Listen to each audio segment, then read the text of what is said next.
Okay, let's unpack this. Welcome to the deep dive. Today we've got something really interesting, actually. It's from some brand new research by Ang, just published today, June 29, 2025. And this deep dive, it's all about notes on gardening. Part 579, evaluating Phyllanthus niruri for semi-aquatic container cultivation. Quite specific. So our mission here is to pull out the really unexpected stuff from these gardening notes. The focus is all on this one plant, Phyllanthus niruri. You might know it as stonebreaker, or maybe gale of the wind. Thing is, most gardeners probably just call it a weed, an invasive one even. Yeah, that's the common view.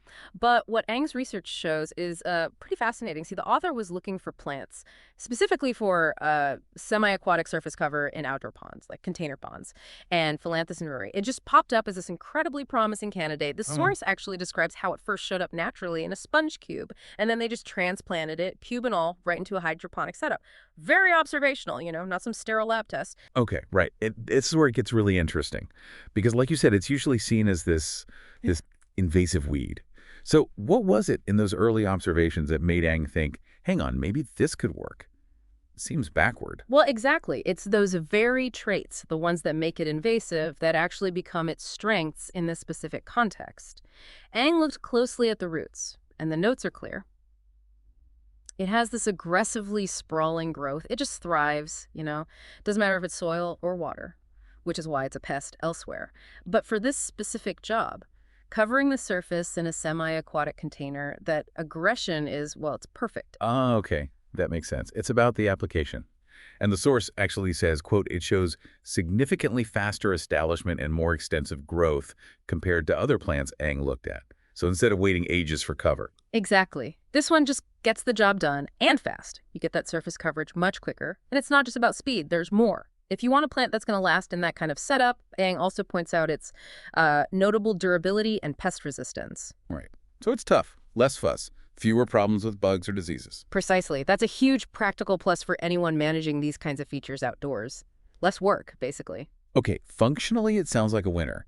Hmm? But what about looks? Did Ang comment on that? Sometimes these workhorse plants aren't exactly pretty. Eng was quite candid about that, actually. The notes say, and this is a direct quote again, aesthetic appeal is, in my opinion, limited. Huh. Okay, honest assessment. Yeah. But the point made is that this sort of limited aesthetic appeal doesn't really matter for this job. Its functional strengths, the growth, the durability, they just outweigh the looks for this specific semi-aquatic purpose. It works. It's a workhorse, like you said, not a show pony. And sometimes that's exactly what you need. So what does this all mean for you listening in? Well, this deep dive, digging into these, really niche gardening notes, it shows how something widely dismissed, an invasive weed, can actually be incredibly valuable. It just depends on the context, on the specific application. It really challenges us to look past those simple labels, doesn't it? It's just fascinating how perspective shifts everything. This plant, Phyllanthus neri, labeled invasive, turns out to be almost ideal for these specific pond features because of that aggressive growth, the toughness, the pest resistance. Exactly. And it really makes you think, doesn't it? It brings up a bigger question for all of us. How often do we just write something off, based on a general label like invasive or problematic or whatever it might be, whether it's in nature or maybe technology or even, aspects of our lives? Do we do that without really digging into its specific properties, its potential uses in just the right niche? What other sort of undesirable traits out there might actually hold surprising value if we just stopped and looked closely enough, if we challenged our first assumptions? Something to think about.